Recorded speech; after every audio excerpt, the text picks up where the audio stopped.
নমস্কার, রাধে রাধে, হরে কৃষ্ণ। আজ আমরা জানতে চলেছি মোহিনী একাদশীর ব্রত কথা। কর্মপুরাণের বৈশাখের শুক্লপক্ষের মোহিনী একাদশীর ব্রত মাহাত্ম্য বর্ণনা করা হয়েছে। মহারাজ যুধিষ্ঠির বললেন, হে জনার্দন, বৈশাখে শুক্লপক্ষ একাদশী দিন কি নাম, কি ফল ও কি বিধি, এই সকাল কথা আমার নিকট বর্ণনা করুন।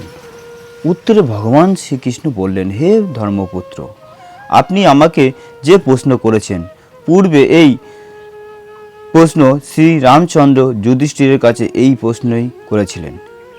তিনি জিজ্ঞাসা করেছিলেন, হে মণিবর, আমি জনক নন্দিনী সীতার বিবাহজনিত কারণে বহু দুঃখ পাচ্ছি, তাই একটি উত্তম ব্রতের কথা আমাকে বলুন, যার দ্বারা সর্ব পাপ ক্ষয় ও সর্ব দুঃখ বিনষ্ট হয়।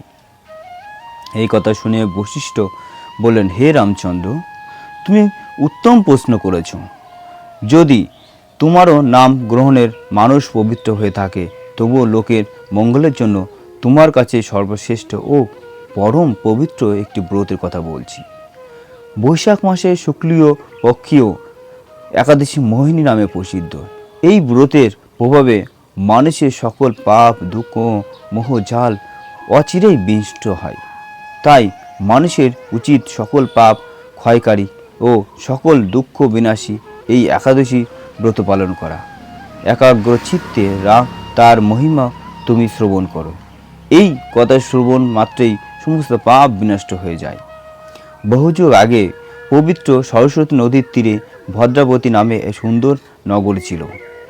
চন্দ্রবংশজাত ধৃতমান নামে এক রাজা সেখানে রাজত্ব করতেন।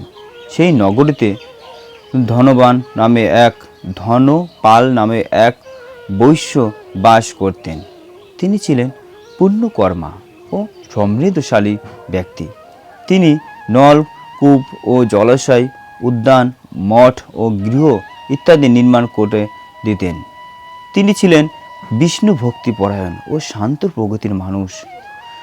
সুমনা ও ধৃতিমান, মেধাবী, সুকৃতি ও দৃষ্ট বুদ্ধি নামে তার 5 জন পুত্র ছিল। পঞ্চপুত্র ছিল ধৃত বুদ্ধি, ছিলেন অতি অত্যাচারী। তিনি সর্বদা পাপ কার্যে লিপ্ত থাকতেন। লাম্পট্য, ধৃতক্রিয়া ও প্রভৃতি পাপে তিনি অত্যন্ত আসক্ত ছিলেন। দেবতা, ব্রাহ্মণ ও পিতা মাতার সেবায় তার একেবারে মতিই ছিল না। তিনি অন্যায় কার্যে রত ছিল। দুষ্ট স্বভাব ও পিতৃধন ক্ষয়কারক ছিলেন। সব সময় তিনি অবক্ষয়, ভক্ষণ ও সুরাপানের মধ্যে থাকতেন। পিতা ধনপাল একদিন রাস্তা দিয়ে যাচ্ছিলেন। হঠাৎ তিনি দেখতে পেলেন ধৃতবুদ্ধি এক বেশ্যার সঙ্গে নৃশংস কোচে ঘুরে বেড়াচ্ছেন। তার নির্লজ্জ পুত্র এই ভাবে দেখে তিনি অত্যন্ত মর্মাহত হলেন। এই কুস্বভাব দর্শনে ক্রুদ্ধ হয়ে তিনি তাকে বাড়ি থেকে বের করে দিলেন।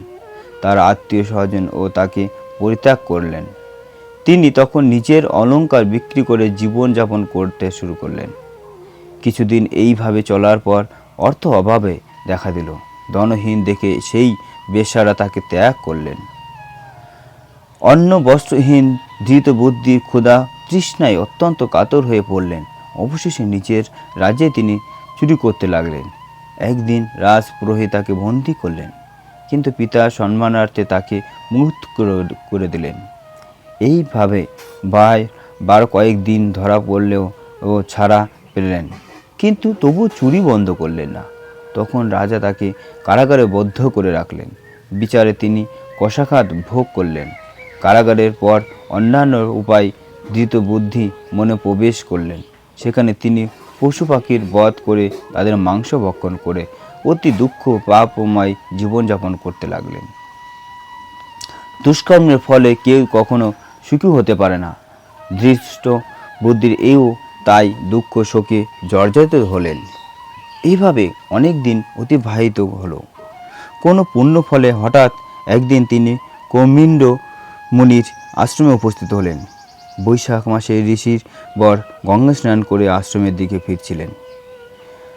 শোকাকুল দৃষ্ট বুদ্ধি তার সামনে উপস্থিত হলেন। ঘটনাক্রমে ঋষির বস্ত্র হতে এক বিন্দু জল তার গায়ে পড়ল। সেই জলের স্পর্শে তার সমস্ত পাপ দূর হলো।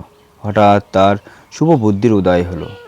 ঋষির সামনে তিনি কৃতাঞ্জলিতে পুজতে প্রার্থনা করে বললেন, হে ঋষি শিষ্ট, যে পুণ্য প্রভাবে আমি এই ভীষণ দুঃখ যন্ত্রণা থেকে মুক্তি লাভ করতে পারি তা কৃপা করে আমাকে বলুন।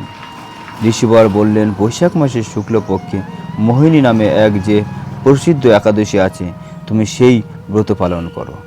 এই ব্রতের ফলে মানুষের বহু জন্মার্জিত প্রবর্ত প্রমাণ ও পাপ রাশি ক্ষয় হতে থাকে।